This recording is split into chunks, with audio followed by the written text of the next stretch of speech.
Hey everyone, welcome back. Today I'm with Vasavi. Would you like to introduce yourself? Hi, Kat. Hey guys, it's Vasavi. And Hey, I'm so happy. Hi, and I'm so happy to be here. Thanks for having me. thanks for coming on. I followed you for a number of years, and I first heard your story on the Being Boss podcast. So, for Yes. anyone who might not have heard that interview or might not follow you already, take your time, like don't rush. But do you want to tell us a bit more about your journey in your career and everything else you talk about online? Yeah, oh my God. I'm so transparent is what I'm realizing. Like, what do you want to know? Because it's a lot. I'm gonna say I have to start from the beginning always because you need to understand, I'm all about self-awareness. And so in order to understand me now, you have to understand where I came from. So I came from Long Island, New York. My parents are Indian immigrants. They came here. They emigrated here in 1975, and my sister and I were born and raised here in New York. Actually, I mean, I'm in Austin, but I was born and raised in New York. I grew up in a very conservative, not politically, thank God, but I grew up in a very conservative, traditional Indian Hindu household. So everything that you see now, I was practicing when I was a kid. Like, going to yoga and meditating and going to a lot of Hindu temples and going to a lot of spiritual retreats. I mean, I've been exposed to that since I was a kid. But I was also the only brown kid in an all-white school growing up. So I had the American upbringing, and then I also had the very traditional, strict, rigorous Indian upbringing. So I grew up with like a massive identity crisis, right? Like, who the hell am I? Am I this traditional girl who has to wear a red dot on her head, on her forehead, or am I supposed to be this like American girl to fit in, right? So I grew up with an identity crisis, and I'm sharing this with all of you because that's really why I'm so passionate when I work with clients on really figuring out who the hell are you, right? So my tagline is know yourself, do anything, and that comes with very good reason. Is that throughout the years of trying to find out who I was, it was always a struggle. I mean, I'm not sitting here saying like poor me, but like it was hard. It was really hard being different. It was really hard never feeling like I fit in. I'm very grateful for it though, because now I know. Now I know exactly who I am, and I continue to find out things about myself. So, in the process of trying to figure out who I was, I experimented with everything: drugs, alcohol, men. But I also had this very creative side. So I harnessed a lot of my creativity and my feelings of like helplessness and who am I into starting a business, which was back in 2010. So I've been in business for 8 years now. And I really just knew I wanted to help people figure themselves out. Just like, who are you? Because I knew who I was to an extent. I didn't know like I didn't have a process of my self-awareness, but like I knew that I could help other people because, as we all know, it's very easy to help other people, not so easy to help ourselves. I want to skip to 3 years ago when I got divorced. I had a big fat Indian wedding in 2010. That's when I got married, and then I got divorced. I was still running my business, doing very, very well. People just naturally flocked to me because I was so honest about myself and my life and my marriage and just shit going on in my life. And we got divorced in 2014, and I went downhill. I did. I started using a lot of drugs. I've always dabbled in using drugs and alcohol to deal with my issues. It was pretty bad. I was using cocaine, and I was using alcohol, and I was using Xanax to deal with um, life. Like, to go from being married and enmeshed to then being alone is probably the hardest thing I've ever done in my life. And God willing, I'm doing really well now. But like I said, my addiction got progressively worse. That's what addiction is. It is a disease which gets progressively worse. And then in October of 2017, just a little over 7 months, a little less than 7 months ago, I had to check myself into rehab because I was using cocaine from one day a week to about 5 days a week, and I was still making 120,000 a year. Isn't that crazy? Right? I was making about 8 to 10 grand a year. Sorry, a month, and I was sustaining a very nice lifestyle, which included drugs and alcohol. And it was like the inability for me to sit with myself and my thoughts and my emotions and my feelings was like, no one teaches you that. No one teaches you how to do that. And on top of that, I was diagnosed with bipolar disorder when I was 20 years old.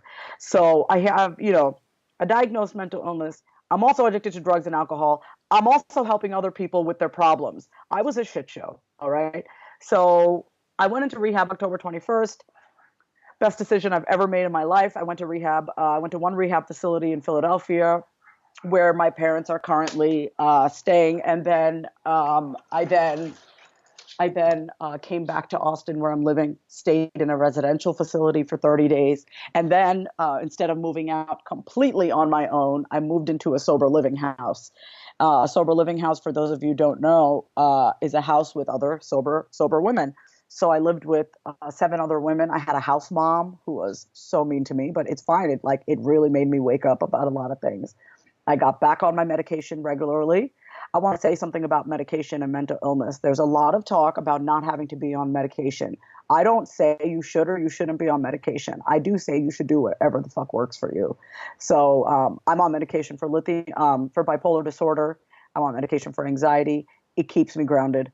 It keeps me connected. But I do a lot of other things to make sure my mental and emotional health is in check. So I don't just pop a pill and voila, here I am. Like, even Kat, before I got on here with you, I got up early. I made my coffee. I sat outside in nature.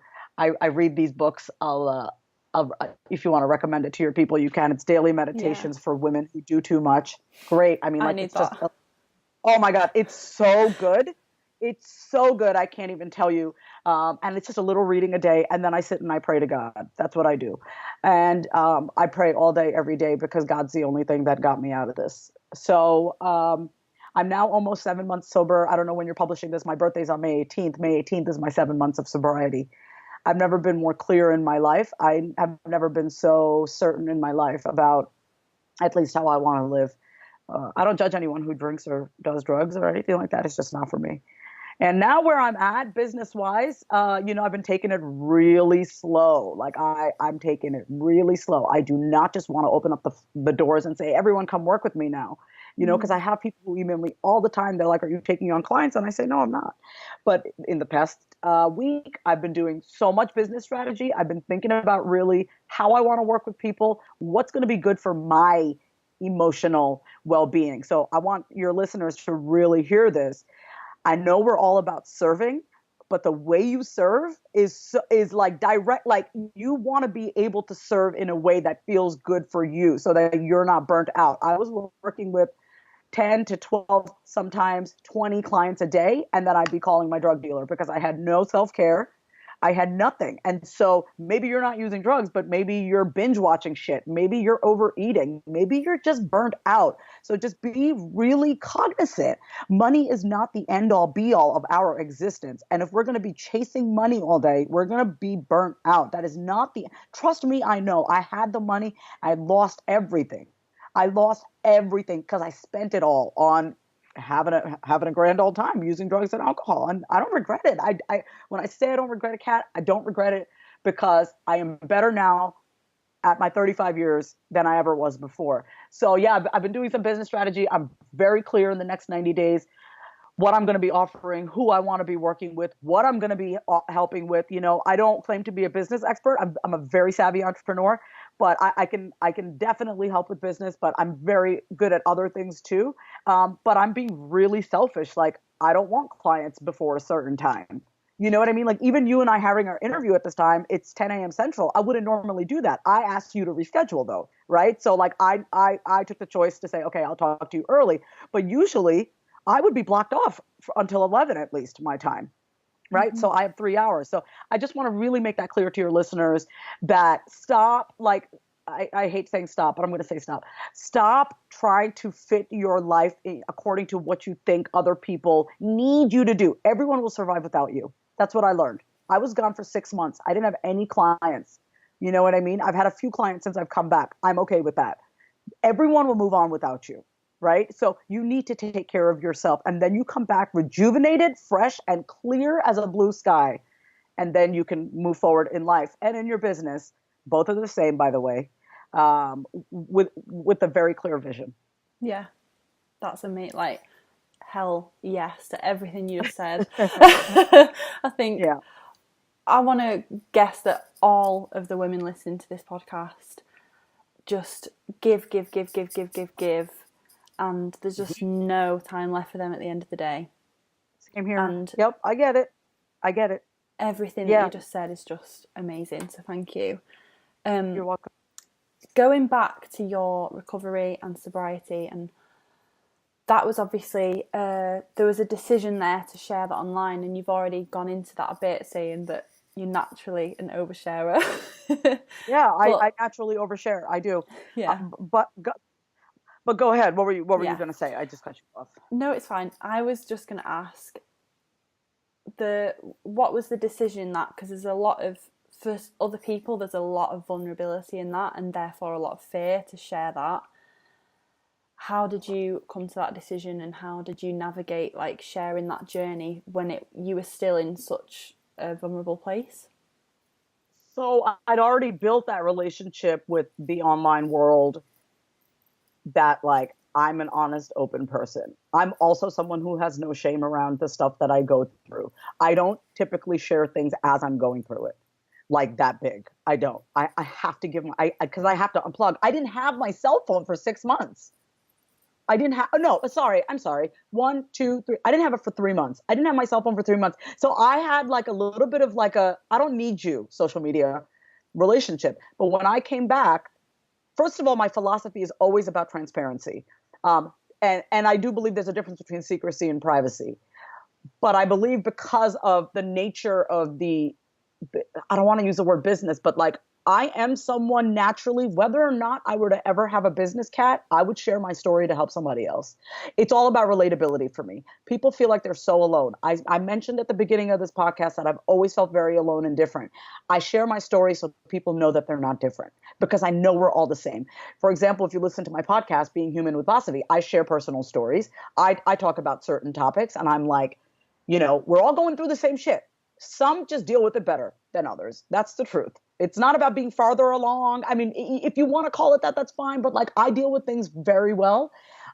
People that I work with just need a little help. It's okay. And so this leads me to actually answer your question. How did I kind of how was I able to share it? It was just very cathartic for me to share it. And addiction is very prevalent. Addiction is a disease that is usually kept in isolation, right? I'm not going to announce to the world, hey guys, I'm about to snort some lines off my kitchen counter while I'm doing it.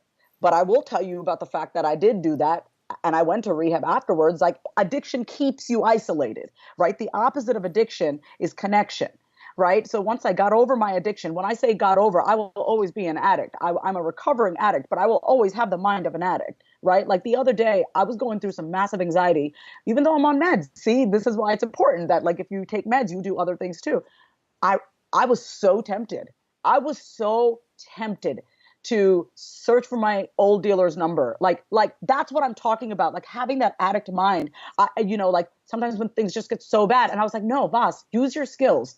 So I sat down in my chair, in the chair that I'm sitting in right now. I took 10 deep breaths, and I said, it's going to be okay. You're going to be fine. You're going to be okay. You're going to be fine. I had to talk myself through it. And I'm sharing openly now, and I could be losing a lot of listeners because they're like, I don't want to work with this druggie. Or I could be working with people who are like, you know what? Like, I've gone through the same thing. Or, I have shitty coping skills too. I don't have shitty coping skills. I have thoughts, though. That's the thing. You can have a thought about something. That doesn't mean you have to act on it. And that is the biggest difference between me now and post-treatment, pre-rehab. So when I shared it, Kat, I shared blogs, I shared emails. I was just like, fuck it.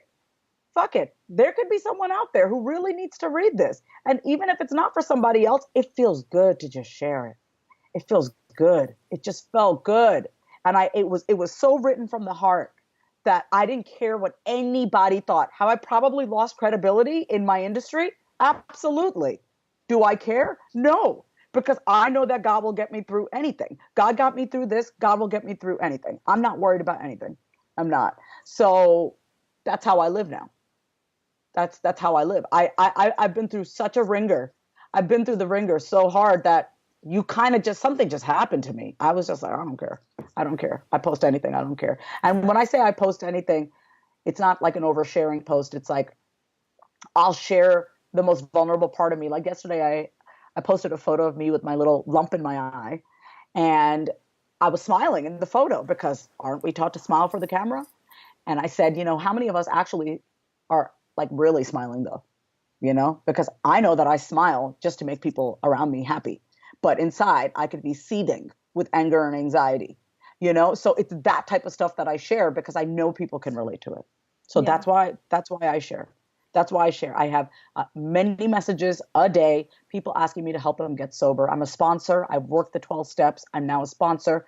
I have sponsees. I help other people stay sober and really live their life in a way that is aligned. And I do that for free. I do that out of service work. And then I also working with paying clients on stuff that they need help with. Yeah.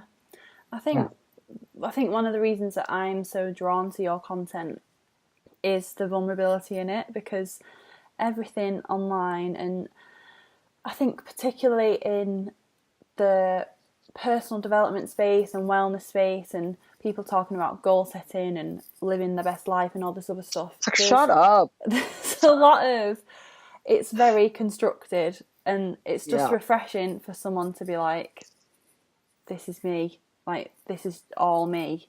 If you go to my Instagram, right, Being Human with Vasavi, like I do not have perfectly crafted images. I do not have perfectly crafted lighting. I do not have all the apps that make, I don't have all the, I just use the Instagram filter and I use it or I don't use it.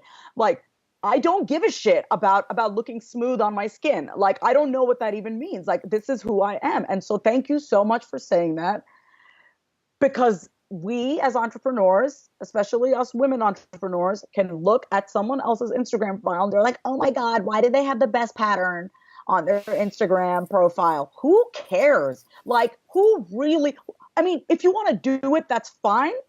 Don't do it because you're trying to impress people. Do not do things because you want to impress people. Do not seek validation from people outside of you. I tried doing that my whole life. It didn't work. I ended up with a drug addiction. I'm not saying you're going to end up with a drug addiction, but I did end up very exhausted, constantly needing to perform all the time. And we don't need to perform. And if you can just breathe and let it go and say, I don't need to do shit anymore. I just need to do me. You'll be a lot happier. Yeah. You'll be a lot happier. Yeah. Yeah. I think for women, that's just such an important question. Like, forget what other people want that you feel like you have to give to them. What do you want, and what do you want your life to look like? Mm-hmm. Exactly. Yeah. Amazing. So with that being said, I'm sure there are people listening, whether they think they might be struggling with addiction or even just like other toxic behaviours or self-sabotaging stuff, or yes, thanks for making that clear. Yeah. Even things like mental health struggles or abusive relationship or whatever it might be, and they know it's not right and they know they need to make a change, but it's so difficult to make that decision. And I know a lot of people listening to this will feel stuck. What encouragement would you give to them? I would say this. Sorry, we have 3 dogs in the background. Hopefully you can't hear them. There's 2 things I'm going to say. The one is going to be the obvious answer. The first is going to say ask for help. Like 100%.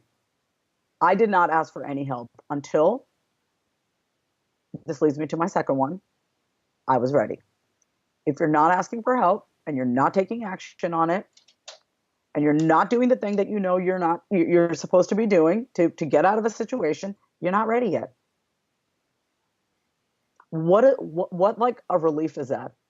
I'm not going to tell you like read books, take courses, sign up for a mentorship, come work with Vasavi. No, you already know that. I'm very accessible. If you ever want to reach out to me, you can. But if you don't, and if you're not doing the things that you need to be doing, I used cocaine for 3 years and I knew every single time I did it that I had a problem. And I knew exactly what I needed to do. I mean, for God's sake, I was on the internet at 4 a.m. in the morning trying to figure out how to go to rehab, how to do this. I didn't take action on it. I was in a cycle. I was in a pattern. And the only thing that can save us is a higher power, something bigger than yourself. You cannot stop yourself. I don't care what you say. Our will compared to a higher power's will And what I'm going to say, God, that's what I say, God's will for me is far greater than my will for myself. Meaning, I could only stop using drugs when God's will for me was like, okay, it's time. And I want to share this. October 19th, I was using, and it was 5 a.m. Okay, because you're up. I was up, and I'm just feeling it wasn't fun anymore. It's not fun. You start to use drugs just to keep the pain away at that point. And I heard a voice in my head, text your sister. And it's funny because today's her birthday, her 40th birthday. I just heard a voice in my head. It wasn't my voice. Not that I hear voices, but you get what I'm saying. Like I heard a voice from above, and it said, text your sister, please come here. And I texted my sister, can you come here? And the next day she was here. My family had no idea. And my sister flew to Austin with my aunt, my favorite aunt in the entire world. And we argued for 3 days about me going to rehab because I was completely in denial. And I was like, but what about my clothes? What about my car? What about my sister was like, if you were dying of a heart attack, would you be worrying about your clothes right now? Like I was in denial. I was really messed up, like so my point is it took me 3 years to ask for the help. I was not ready up until that point. And I don't care what anybody says to you, like, you're ready right now. You're ready right now. No, you're not. You'll be ready when you're ready. And so don't let anyone push you to tell you that you're ready.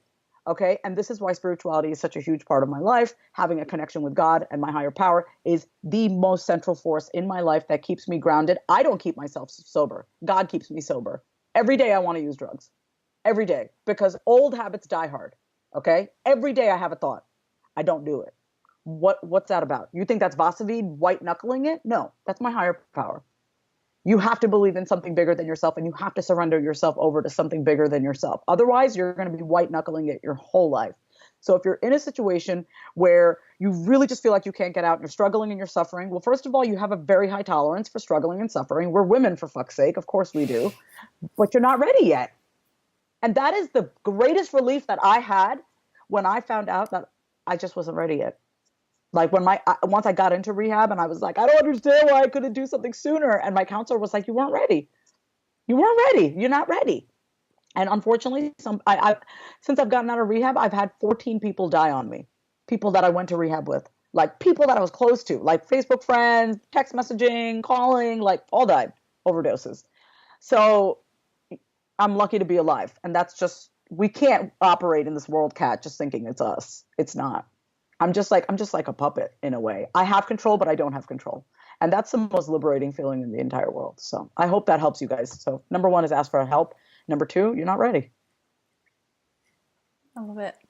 So the next thing I wanted to discuss was spirituality. You've already sort of gone into that, your relationship a little bit, but let's just chat more about that. So you're used to that, but I imagine a lot of people listening to this, especially we're British people, we're not very that minded. Like I'm all about the affirmations, the law of attraction and all that kind of stuff, but there will be people listening like, what? So I guess introduce people to that concept. Yes, what absolutely. you do, like your daily practices, all that other stuff. Absolutely. So, and just know that everyone's different. So it's whatever works for you. My way is not the right way, although it works pretty damn well for me. So first you have to know my background. I grew up Hindu. For those of you who don't know what Hinduism is, the elephant gods that people, wear shirt on their shirts, or they get tattooed Om, or they have Ganesha, which is elephant god. That's my religion. That's my way of life. We worship idols. We don't worship the actual idol. We worship what the idol represents. Our beliefs in Hinduism is reincarnation and karma and ahimsa. Ahimsa means nonviolence, which is why I'm a vegetarian. I've eaten meat twice in my life, and one time I was completely stoned out of my mind, and the other time it was an accident. So those are just the basic principles of Hinduism. But on a much more philosophical level of the religion that I was raised in, I am God and God is me. So I am higher power is me, meaning there's no separation. I don't look up when I want to pray. I don't need to. God is all around me. And I'm using God and higher power interchangeably, so people don't get thrown off. But for me, I was very lucky to grow up in a very religious household, and I love the spiritual way of life that is Hinduism. And it's a very peaceful, very, very peaceful way of life. Gives us a way to live. But as I'm a rebel. So as I got older, I started questioning, why do I have to go to the temple? Why do I have to do this? Why do I have to do that? And you had to question things in life in order for you to find your own way. Now, I very much have a deep devotion. Once again, I'm very lucky. I grew up Indian and Hindu, a lot of devotion in anything we do. Before I eat. So here's some little things that I do, okay? Before I eat, I always pray. I don't care where the fuck I am. I could be in the most crowded restaurant. I will put my hands together in namaste. I will bow my head and I will just talk to God. And I will say, don't laugh, but I say this every time. I'm like, God, thank you so much for this food. I love you so much. Why do you love me so much, God? I love you so much. I'm about to enjoy this. You're always so good to me. That's what I say. That's just what I say. And I'm like, I love you. And I don't really, when I say I love you, I don't even know who I'm talking to. It's just the acknowledgement that there is something other than me governing me. It's not just Vasavi controlling everything. There is something other than me governing me. What else do I do? Well, I talk to God all day, every day. I have conversations. It's not just like, I don't let my ego take over too much. I have a huge ego, Kat. You don't even want to know. I have a huge, like monstrous size of London. I don't know how big London is, but it's huge. It's like really huge. I mean, I like, oh, she's such a bitch. I can't believe he said this. I bet you that it, like that voice in my head, I have huge. And then I have the voice of calm, which is like, Vasavi, relax. No one's out to get you. You're safe. You're secure. So God, for me, my higher power, my relationship provides me with safety and security because I didn't grow up feeling very safe or secure. I grew up in a very chaotic household, very chaotic household. Not a lot of discipline, not a lot of rules, a lot of fighting, a lot of walking out of the house. My mother walking out of the house all the time. I was very unsafe growing up. Always felt abandoned. So now as an older woman, oh my God, I'm not saying older woman, as a as a woman who's older, I got to give that to myself, right? We as women have to give to ourselves what we didn't get. We have to be the mother to ourselves that we didn't get from our mother. My mother to this day is like, let me come and take care of you. And I'm like, no, you can't. You can't. You know what? You know, we can hang out, but you can't you can't give me what you could have given me when I was 5, 7, 9. So in the morning, first thing, like I was telling you, I sit in nature. Nature is everything for me. It's so beautiful outside right now. I just close my eyes. I don't listen to some special meditation. I just breathe. Kat, breathing is the best thing. Breathing, when I'm not breathing, I know that I'm not connected. I have conversations with God out loud in the car. It's the voice, the ego voice, which is like, I can't believe this is happening. I'm so stressed out. And then I'll hear the voice of my higher power, which say, Vasavi, just take a deep breath. You're going to be okay. That's my higher power. It's a feeling that I get when I'm stressed. That is my ego. When my chest is tight, when I can't breathe, that is my ego. When I feel calm, cool, collected, it's all good in the world. No one's out to get me. That's my higher power taking care of me. You can do that in any sort of way, but connecting your mind to your body really, really helps. I do it through reading. I do it through writing. I do it through walking by myself, no music, no nothing. I do it sitting right outside here,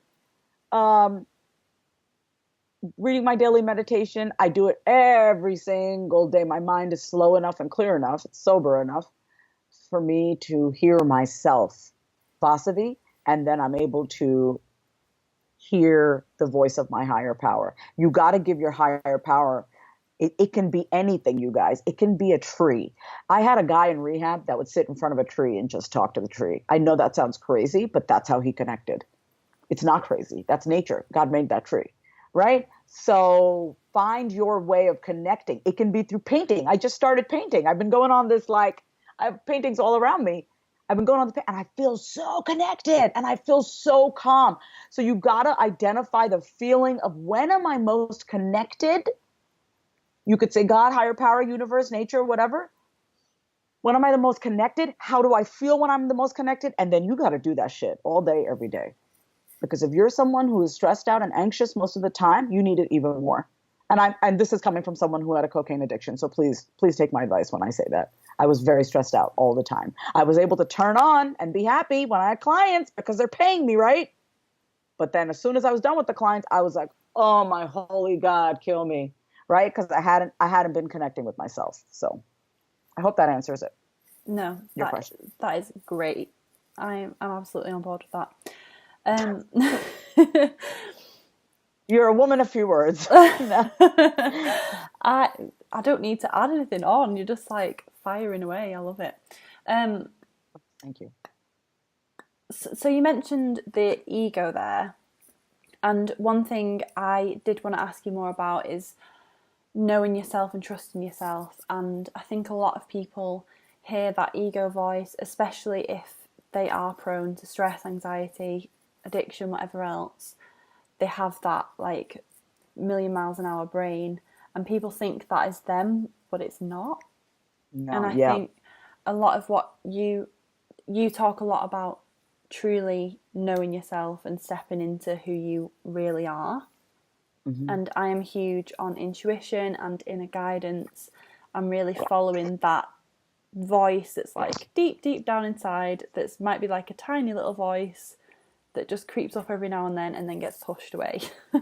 So for anyone who is ignoring that voice, ignoring that intuition, ignoring, who the person that they know they are inside and what that person wants to do, what advice would you give to them? I actually just created a free offer about this. So I definitely want your wonderful ladies to listen to this. And men, I'm assuming you have a few men. But I'm going to say the first step is you have to stop. You have to just stop.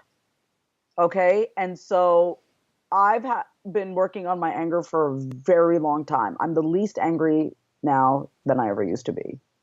Not much pisses me off. I'm like, whatever. I had to stop. Like, going to rehab was my way of stopping, right? Stopping my life for a second.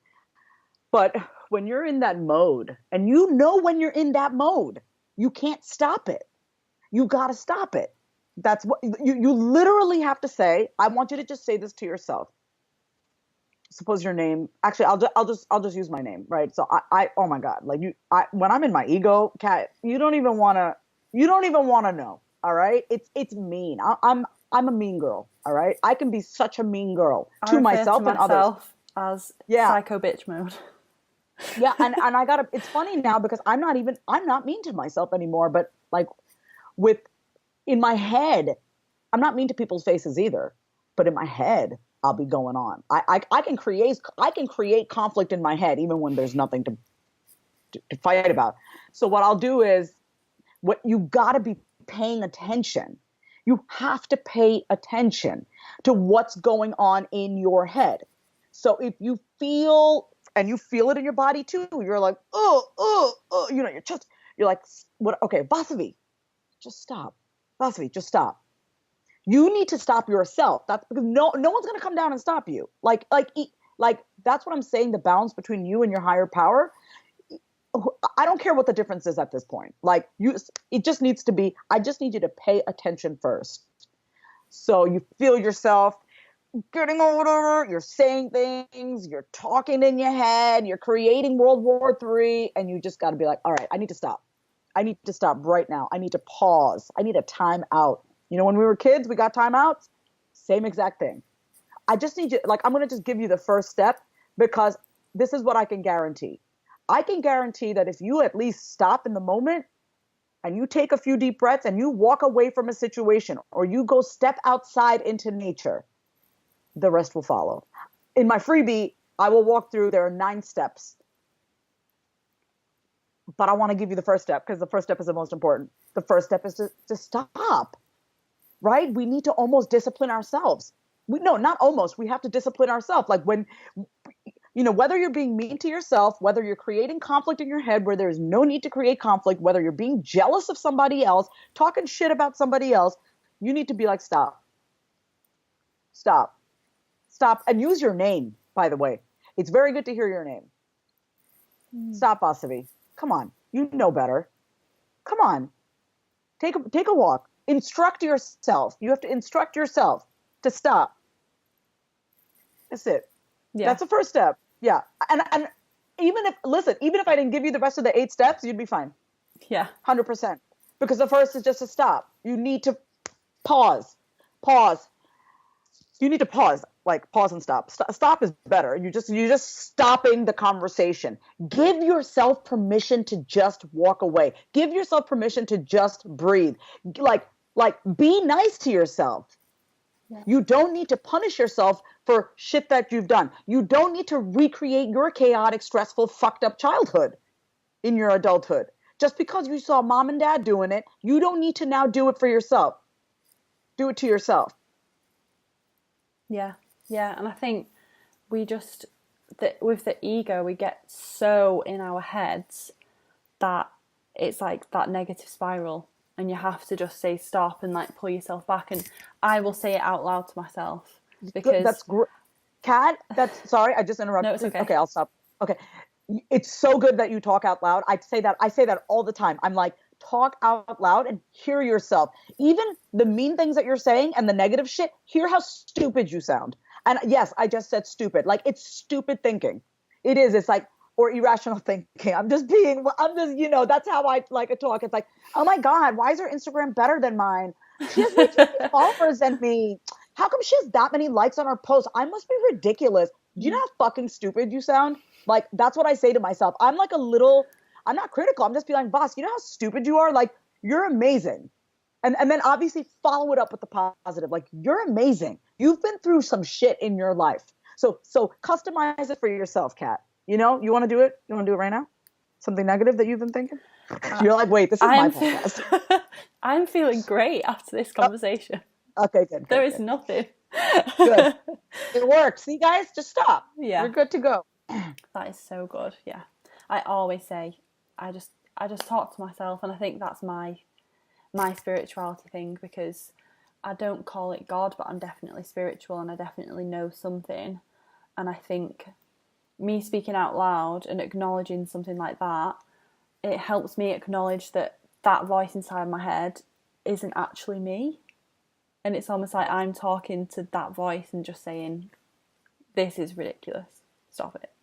You have a great presence about you. And so whatever you're doing works, Kat. Is working. Thank you. That's really sweet. So let's move on to the quick round questions that I ask every guest at the end. So Put Yourself First, the podcast, is all about empowering women to put themselves first and make time for themselves. And I feel like we've hit on so many good points today. But the first question of the quick round at the end is, what is your go-to self-care ritual that you always fall back on? Showers, hot showers, face masks, body scrubs, lighting a candle, lighting. I love Christmas lights. So I have like Christmas lights all around me, and I need lighting. Like, it makes me feel really good. Sitting outside, getting some sun, not too much sun, because then I get tired.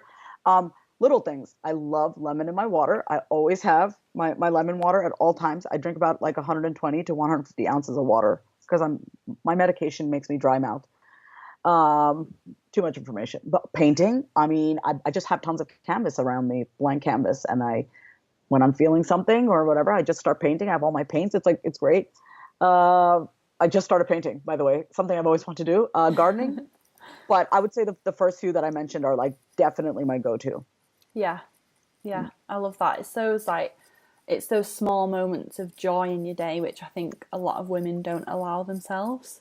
They're just like, go, go, go. But actually, like, the little things, like adding lemon in your water, sounds stupid, but it's that little, like, this is going to make me happy, so I'm going to do it. It's beauty everywhere. I have white towels only. I love white towels. Makes me feel like I'm in a spa. In my shower, I have the best products. I have the most, like, all my bottles are really like colorful and whatever. I always smell good. I have a pair of diamond earrings my mother bought me when I was 15. I always wear those. It's just it's like taking the time. It's the little things that I don't have to work so hard for. Like, it's not cooking a great meal. Like, no, I don't feel like doing that. You know what I mean? Or it's just not, like, that's just not my thing, you know? It has nothing to do with anybody else but myself. I'm just trying to, like, look around and it's just being nice to myself. That's all. Like it's the way I would treat somebody else if they came to my house. Yeah. But this is my house, and I'm here. You know, I'm not invisible. So it's taken me 35 years to get to here. I won't let anybody take that away from me. Yeah, Love it. I've given it away for too long. So Yeah. Yeah. I think it's just, I think more women need to ask themselves, like, what do I need to do right now, or even just today at some point, to feel good? Because women are just simple. going through their lives not feeling good. It's and so think that's sad. okay. And I wish I could, I want to help people just feel good because I know what it feels like to feel like shit. Miserable. Miserable. Hold on. Lainey, please come here. Okay, that's I have a golden retriever. She's beautiful, but she keeps whining. I think she needs love. All right, next question. Ready? Next question is, what is challenging you to leave your comfort zone and grow recently?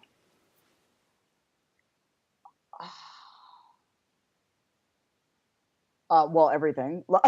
But using what's challenging me, my comfort zone of like being reactive versus responsive. Um, and I'm going to other healing modalities. In business, I would say I'm really excited. I'm changing up a few things. I'm going to start a paid Facebook group, which I've never done before. And I want to take on one-on-one clients, but I don't want to take on too many and make the same mistake. But I still really want to connect with people, but I also really value what I have to say. Like I have 35 years of really good shit that I can teach, and I have so much content. And so it's uncomfortable for me to say I'm starting a paid Facebook group. I feel like, oh my God. But then I don't like really care. I'm going to do it anyway. I'm excited about that. I am taking my real estate license course That's exam cool. because I've always wanted to work in real estate. I've always wanted to invest in real estate. Like I loved Monopoly growing up. So I have a book next to me called Rental Property Investing. Decided that I want to learn something new also. So I am going to be studying for my real estate exam. That's exciting. That's really cool. Yeah. What else? I mean, being consistently like kind to myself is something that's always been challenging, and it's happening little by little by little. Taking a time out for myself, like giving myself time. Like after this, I'm just working on my stuff. So taking a break, not going straight into work, pausing, you know what I mean? Calling my mother back, just like that, and not having to go straight into work, like that. So just pausing myself. So Yeah. It's like practicing what I preach. Yeah. Yeah, practicing what you preach and navigating life in what, like, your life has to look a lot different to how it used to. So it's like structuring a business that allows you to be the best version of yourself and to look after yourself and walk through this new journey. The other thing that has really helped is that's a little challenging is that like I've now scheduled all my social media posts. Everything is scheduled now. I don't do it on the spot because I hate social media. When I say I hate it, it's like I don't really care what anyone else is doing. So I don't want to have to be on there unless it's Sunday and I'm scheduling all my posts. And then I close my computer. And if someone if I get a notification that someone's commented on a social media post, I'll comment back always. But I don't care otherwise. Yeah, that's awesome. So just putting those systems in place for myself, like I used to think it was important, but now I really think it's important, Yeah, it's boundaries, isn't it? It's a boundary with myself. I got to discipline myself. That's really what it boils down to. Yeah. Next question is, what are your goals for the next 6 to 12 months? So I would love to, so my podcast just came, so I'm going to tell you my actual metrics and I'm looking at them right now. So in the next 90 days I have down for my podcast, I'd love to have 1,200 downloads. I have about 500 now. So that seems like reasonable for me. Yeah. And then my Facebook group, I'd love to have, I just started it. So I'd love to have 500 members, giving them, my weekly Facebook lives and my personal musings on things. I just set 2 goals, my podcast and my Facebook group. And the reason why this is important to share is that I'm very goal oriented. So the fact that I only have two goals is like a challenge for me, but I'm okay with it. Um, Let me see. Oh, and I want to pass my real estate exam also, and that should not take me more than 60 days. I know you said 6 to 12 months. Sorry about Yeah. that. No, it's fine. I'm all Let me tell about the 90-day goals as well. let me tell your people something. I started with 90 days because my brain doesn't work that far. It just doesn't. It's like you got to do what works for you. 90 days works for me. That's it. My brain, I like to stay in the present. Yeah. I have to stay in the present. Not being in the present, not being able to sit with my emotions is what got me into the path that I got into, right? And then having to go Yeah. to rehab.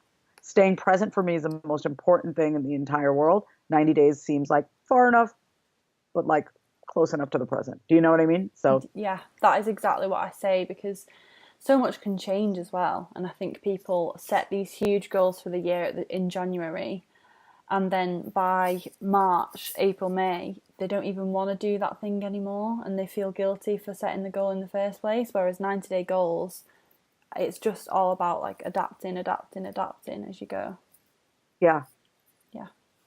Final question then is, where can people go to follow you and support you online? So tell us about your podcast, your Facebook, all that other stuff.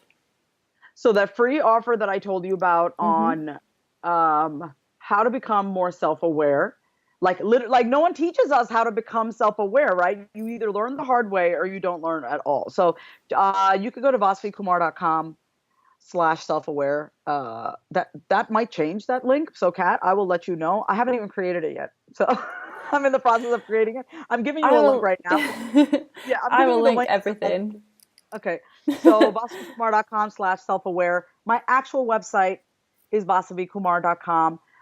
If you search, I'm on all platforms for podcasting. If you search for Being Human with Vasavi, you will find my podcast. Also, I want to say something to you guys. Every Thursday now, I'm going to be doing Ask Vasavi Anything. I have 2 parts already. I have two weeks worth of questions that I have already. If you have any questions after this episode, you can email me and at vasavi@vasavikumar.com. And then my social media, just search for my name, Vasavi Kumar. It's pretty unique. There are not many. Do you know I found out there are only 253 Vasavis in the entire world? That's That's a lot though, I awesome. feel. Yeah, but Kat will give you guys all the links and stuff like that. And I just want to say it was really great sharing my story.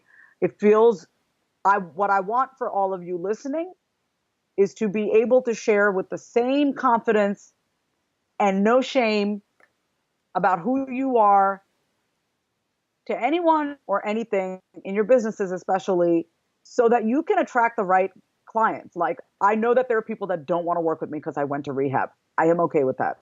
I am okay. It probably scares them, Yeah. right? I know that there are people who want to work with me because they're like, you're so honest about everything going on and you've been through a lot. So then there are those people. Either way, I don't give a shit, right? Because I have my relationship with my higher power. I will always be taken care of. I'm not dead right now. I'm alive. So clearly, I'm okay. I'm Yeah. taken care of. If you And have any other questions, yeah. not just clients, but friends, partners, like everyone Yeah, in your life, you will yeah, I didn't talk attract the about right people. relationships, Yeah. but Maybe we could but do a part two. I would love to, but I know, and I didn't know if your listeners were all business owners or not. But guys, I do want to say this, okay? I will end it on this because I think we have to end. Is operating in isolation is like the worst thing you can do for your soul. And I did it. And I'm telling you, to feel like you don't have anybody in the world, your clients will come and go, but they're your clients. It is transactional. And if you become friends with your clients, that's great. But at least if you have one person, two people, your partner, your mother, your father, your sister, a friend, like one person that you can text or call and say, oh, I feel like shit. And you know they're not going to judge you or give you all this unsolicited advice. You're blessed. So cultivate those relationships. I'm so blessed.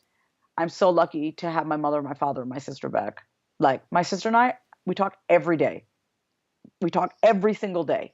She's my older sister because I got clean and I decided to stop being such a dick and stop being so selfish and using drugs all the time. And I know it's a disease, but I really value. I call my father like 3 times a day. I call my mother 3 times a day, or they call me. It's because life is short. Think about the people in your life that really care about you, and do not lose touch with those people. Do not lose touch. Cultivate that. Keep it going. So. Yeah, and that's a great place to end. Thank you so much for watching and listening, everyone, and thank you, Vasavi, for chatting to me today. I say chatting, but I feel like you've just awakened me to so many good things, so thank you. Yeah, and we will do a part 2. That would be Yeah, so exciting. definitely. I feel like we could have spoken for like 3 hours today. So yeah, thank you so much, and I will see you guys very soon. Bye.